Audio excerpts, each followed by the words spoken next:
Hey Awesome Kiddo! Let's make some magic in this coding masterclass. I'm Jane, and I'm going to be teaching you coding using mBlock. In this lesson, we're going to create a game using a ball and a paddle. Are you ready? If you are, open your mBlock and let's start coding. First, we're going to delete the panda and get all the sprites we'll use in this lesson, including the backdrop. Let's get the ball. Select it and press OK.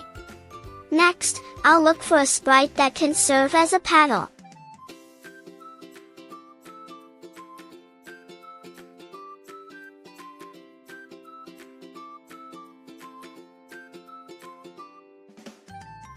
Found it. The progress bar looks good as a paddle. You can use any sprite you think works well. Now let's head to the backdrop library to get our background. I'll click on the plus icon to open the backdrop library and select space and then planet 2. I like the purple color, it makes it look beautiful. Okay, now we're ready to start arranging our blocks. We'll start with our paddle, which is the progress bar. We want to be able to control the paddle to move left and right. So, I'll go to Events and get when green flag is clicked. Next, I'll go to Control and get the Forever block, then snap it in. Next, I'll get an If-Then block and put it inside the Forever block. We want the right arrow to control the paddle going to the right, and the left arrow to go to the left. Makes sense? Okay, let's do it. I'll go to Sensing and get key space pressed, put it in between if and then, and change it to right arrow. Then I'll get Move 10 steps from Motion and put it inside the If-Then block. We can even read it like a sentence. If key right arrow pressed, then move 10 steps. Awesome! Okay, let's do the same for the left arrow. I'll get another if-then, add key space pressed from Sensing, change it to left arrow.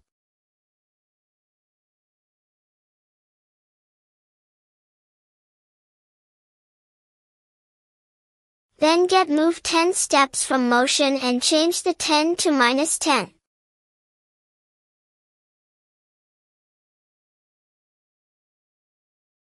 Great! Now that we've arranged the blocks for the left arrow, let's test it. I'll click on the green flag and use the arrow keys to move the paddle left and right.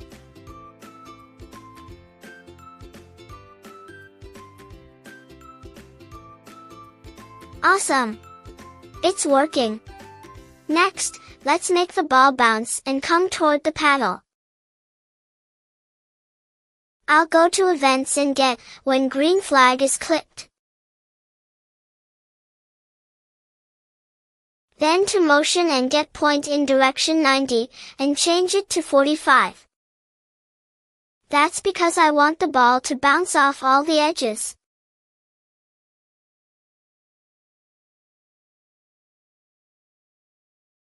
Next, I'll go to Control and get the Forever block. Then go to Motion to get Move 10 steps and if on edge, bounce.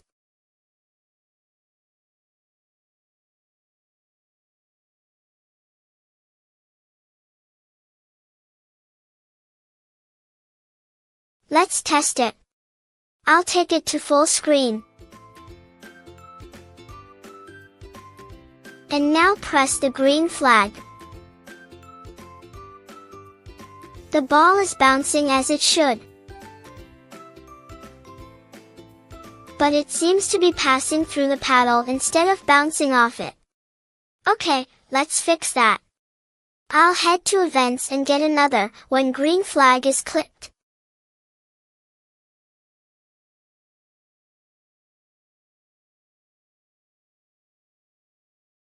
Then go to Control to get the Forever block. And If-Then block.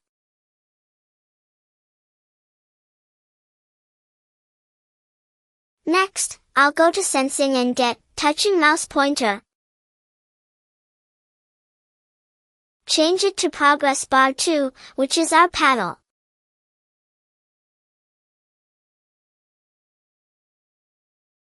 Then I'll go to motion to get turn 15 degrees, and change it to 180 degrees. So what are we doing? We want to make sure the ball bounces back in the opposite direction when it touches the paddle. Next, I'll add wait 1 second, to make sure the ball doesn't get stuck when the paddle catches it at the center. Now let's test it again. I'll take it to full screen and press the green flag. Awesome! Now it's working perfectly. Okay, before we end the lesson, I want to talk about costume. What is a costume? A costume is the picture or style of a sprite. Costumes let you change how a sprite looks. So I'll head over to costumes. And here, we can see more than one ball. The ball is a sprite with different costumes, and each one has a different color. Let's go back to the code blocks. Since we have different costumes for the ball, we want it to change costume whenever it touches the paddle. So I'll go to Looks, Get Next Costume, and snap it above the Turn 180 degrees block. Now let's test again.